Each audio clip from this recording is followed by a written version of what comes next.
Olá, estudantes do 8º ano do ensino fundamental. Saudações geográficas. Eu sou o professor André e estamos aqui com o nosso intérprete de Libras, o Ezion. Tudo bem, Ezion? Muito bem. Nesta aula falaremos então sobre um importante tema, sobre a geopolítica no Brasil. Como que o Brasil então vem exercendo a sua geopolítica no mundo? Vamos acompanhar?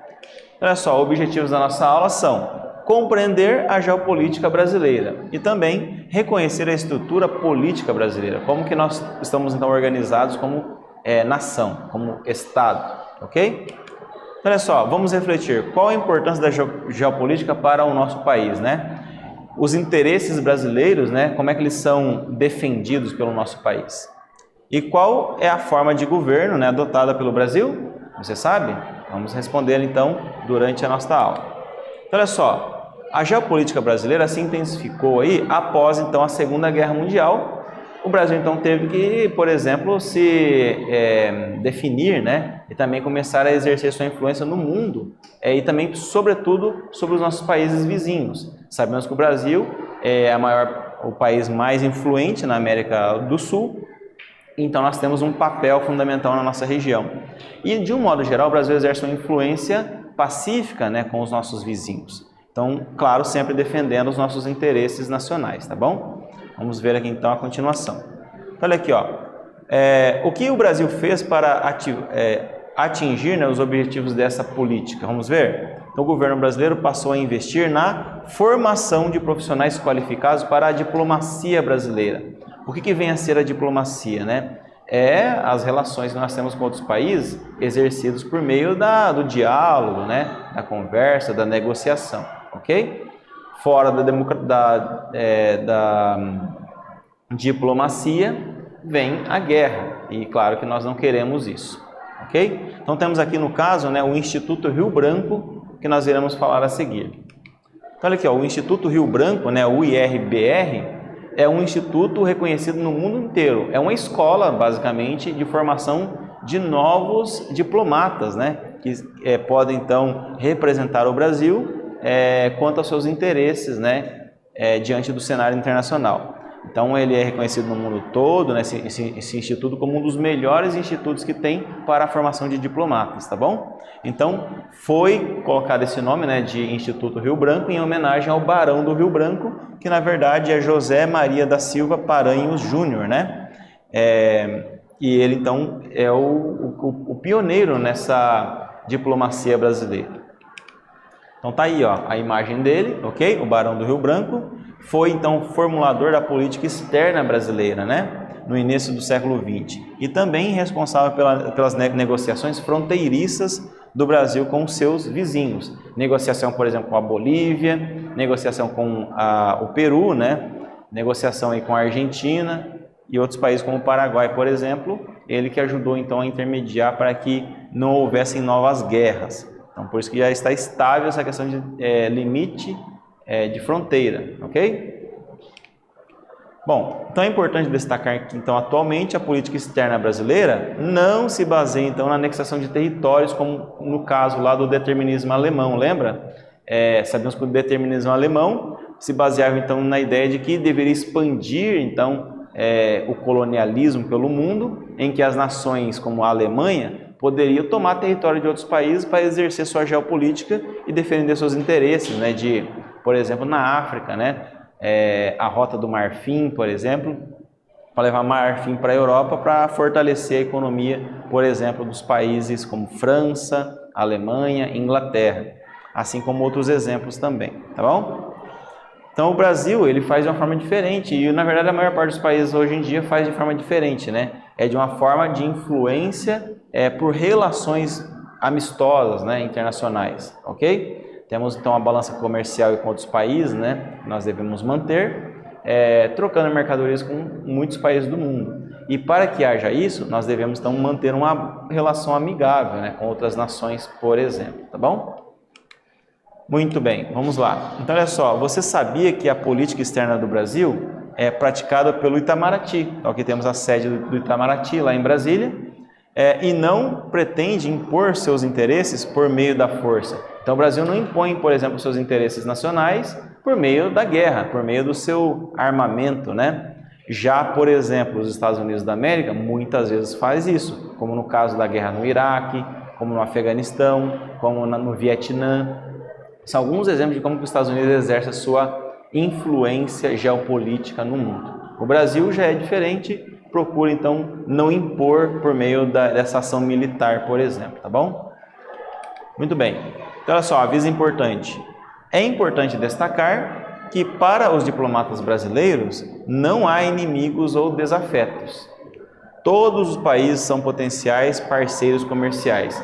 Então, por isso que o Brasil, por exemplo, comercializa muito, com a China, que inclusive atualmente é nosso maior parceiro comercial. Nós compramos muito da China e exportamos muito para a China, assim como também para os Estados Unidos, que já é um parceiro histórico do Brasil, ok? Muito bem. Como o Brasil, então, nessa primeira atividade aqui, como que o Brasil faz sua política externa? Acabamos de citar essa aqui, então. Então, gostaria que você explicasse, então, como o Brasil faz sua política externa e, se possível, cite aí um exemplo, para que a gente possa corrigir a seguir, ok?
E aí, meus queridos alunos, conseguiram então explicar aí com as suas palavras, como que o Brasil exerce a sua geopolítica no mundo?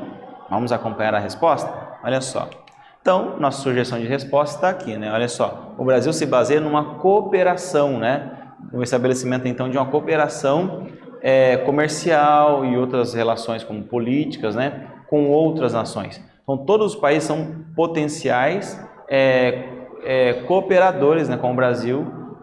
Claro, o Brasil sempre defendendo aí a sua geopolítica, os seus interesses nacionais diante do cenário internacional. Mas o Brasil sempre procura, por meio de seus bons diplomatas, manter as boas relações com todos os países do mundo, né? Claro, isso não significa que o Brasil concorde com tudo o que é feito nos outros países. Significa que nós respeitamos o que acontece nos outros países, porque são nações soberanas, né? E assim por diante, ok? Em troca, nós temos então o favorecimento, né, de, por exemplo, uma boa relação comercial com outros países. Muito bem. E o Itamaraty, né, é o órgão do governo que faz então essa relação comercial, né? Ou, perdão, essa boa relação com o resto do mundo, tá bom? Incluindo a relação comercial também. Muito bem. Então, vamos para a nossa primeira situação aqui, né? Vocês sabem qual é a forma de governo adotada no Brasil? Então, agora vamos falar então sobre formas de governo, né? Como é que é no Brasil? Vamos ver então? Aqui temos uma ilustração aqui da Constituição do Brasil. Olha só. A Constituição Federal do Brasil foi criada em 1988. Foi, na verdade, refeita, né? E está aí, desde 1988 que temos a Constituição Federativa do Brasil. Então, em seu primeiro artigo, né, adota formas de governo, né, que, no nosso caso, que é a República Federativa. Por isso que o nome completo do Brasil se chama República Federativa do Brasil, ok? Então, muito bem. O que significa isso? Nós iremos ver a seguir. E olha só, formada pela União, que é o Estado brasileiro, né, o território nacional inteiro, que não pode ser de forma alguma dividido, né? Então, não pode ser tirado uma parte do Brasil, como por exemplo, né, tinha até atualmente um grupo de pessoas querendo dividir o Brasil do resto, né, o sul do Brasil do resto do Brasil, né, o movimento O Sul é meu país. Apesar de respeitarmos esse movimento, a opinião, na verdade é inconstitucional, justamente pelo fato de que o Brasil, pela Constituição, é indivisível, né? E isso é uma das formas aí, então. Bom, e também o Brasil é dividido em estados, municípios e o Distrito Federal. São as formas ali, então, políticas do nosso país, tá bom? Bom, então tá aqui, ó, a República, né? O que vem assim, então, a República Federativa? República é a forma de governo adotada pelo Brasil desde 1889, na qual nós escolhemos um chefe político que é um presidente da República. Então, nós temos um presidente da República, que é eleito pelo povo, né? A cada 4 anos, temos no Brasil as eleições e escolhemos um novo presidente, senadores, deputados, né? E governadores no nosso país, ok? Bom, já a parte federativa trata do seguinte, é a forma de Estado adotada pelo Brasil, constituída então pela União, que é indissolúvel, que nós falamos aqui, dos estados e também dos municípios e do Distrito Federal. Então, a Federação, né, brasileira é um conjunto de 26 estados, mais o Distrito Federal, que por sua vez são subdivididos em municípios, que cada um deles tem um prefeito que administra aquele município, ok? Muito bem. E aqui temos o brasão, né, da República Federativa do Brasil. Você já deve ter visto aqui em alguns prédios públicos, né? Ok? Muito bem. Então, olha aqui, ó, tem duas formas aqui, olha só. A democracia, né, a parte geopolítica democrática, né, é um sistema político em que a autoridade emana do conjunto dos cidadãos. Então, é igual no Brasil. A autoridade, né, emana do povo. A vontade do povo é o que deve, né, em teoria, é o que deve ser soberana, por meio do voto ou então de um plebiscito, que é um voto fora da época das eleições, né, para perguntar a opinião do povo. E, claro, o povo elege representantes, como o presidente, governadores, prefeitos, por exemplo, para representá-los, né? E também senadores e deputados federais e estaduais. Bom, o presidencialismo, então, é um sistema de governo adotado pelo Brasil, né, no qual o presidente da República é o chefe de Estado, né? Então, ele representa o nosso país. Por isso que o presidente da República ele precisa viajar para outros países para representar o nosso país. Ele está representando a cada um de nós, né, que votamos para que ele estivesse lá nos representando. E também o chefe de governo, né, que é o que administra o país, ok? Então, aqui temos a bandeira da República Federativa do Brasil, olha lá. Bom, e como são as formas de participação popular no Brasil? Então, como o povo participa, né, do poder? Vamos ver? Bom, Temos aqui então um plebiscito, que nós já citamos, né? É uma resolução submetida ao julgamento do povo. Então acontece, por exemplo, plebiscito quanto à privatização, por exemplo, há um tempo atrás, de algumas estatais brasileiras. Então foi feito um plebiscito para que fosse vendida ou não. Então foi consultado o povo. Aí tem também a elaboração de projetos de lei, né? Através de representantes do povo. Quando nós, por exemplo, no nosso município elegemos os nossos vereadores, nós estamos autorizando eles a nos representarem, a votarem, teoricamente, os nossos interesses, como, por exemplo, a criação de novas escolas, de novos hospitais, leis que legislem, por exemplo, sobre, por exemplo, a questão de cuidado com os animais, né? Tem pessoas que judiam dos animais, então, em alguns municípios tem leis que tem penas, né, muito mais graves quanto a isso, né? Um exemplo aí de vários que você poderia ter. Ou então uma lei federal, né, que está na Constituição do Brasil, né? Por exemplo, todo mundo pode, né, exercer sua livre expressão, pode falar, claro que depois tem consequências disso, né? Mas todo mundo teoricamente é livre, já que a Constituição garante que pode dar a sua opinião. Ok? Então é isso que nós precisamos entender também, porque foi feito isso, né, com o apoio do povo. Muito bem? Então olha só, um referendo o que é? Então um referendo é aprovação ou rejeição de um povo, ato ou lei aprovado então provisoriamente pelo poder competente. Então quando há um referendo é para consultar, por exemplo, né, legalização do aborto. Há um referendo, quando é julgado necessário, para consultar o povo para ver se sim ou não quanto a um projeto de lei, por exemplo. Ou, sei lá, legalização das drogas, né? Um referendo para ver se legaliza ou não. No Brasil, até então, essas duas coisas foram rechaçadas, reprovadas pela maioria da população brasileira. Ok? Bom, eleições. Direito que tem, né, os cidadãos para escolher os seus representantes. Então, por exemplo, para o poder federal, no caso presidente, é a cada 4 anos. Para, no caso, prefeitos, que é um poder local, é a cada intervalo, né, entre a votação que acontece entre o federal, né, e esse municipal. Então, há uma diferença ali, se não me engano, de 2 anos entre cada um deles para não coincidir, ok? Bom, e a democracia então, né? A democracia é a vontade da maioria. Então, se a maioria, por exemplo, na sala de aula decidiu, por exemplo, que, vamos pegar um exemplo aqui, né? Uma coisa que um professor propôs, né? Se faz trabalho em grupo ou individual, por exemplo. Então, se a maioria vencer ali, quanto, por exemplo, a ser trabalho individual. Então, o professor vai propor um trabalho individual. Então, uma ilustração simples do que seria democracia. Passando para o nível nacional, a democracia é a vontade do povo, né, da maioria, 50% mais um é a maioria. Então, por isso que, por exemplo, um presidente é eleito com 50% mais um do número de votos, tá bom? Muito bem. Então, a democracia é um regime político que, além da escolha dos governantes pelo povo, precisa assegurar a liberdade civil desse povo, porque quando você vota, né, você tem que ser protegido, né, ter o seu sigilo ali do voto e tudo mais.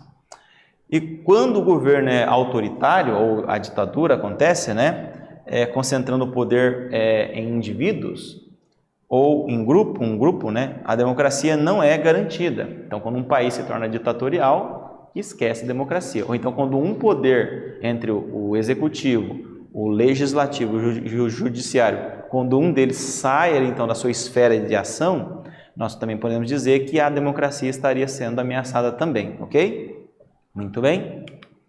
Vamos para a nossa segunda atividade. Analisando o que estudamos nesta aula, explique as 2 formas possíveis de participação popular num governo democrático. Então explique aí e retornaremos a seguir.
Muito bem, meus alunos. Então, vocês conseguiram colocar a sua resposta, então, quanto às duas formas em que o povo pode exercer, então, a sua vontade, né, em um país democrático como o Brasil? Então, vamos acompanhar aqui, então, a nossa resposta? Vamos lá.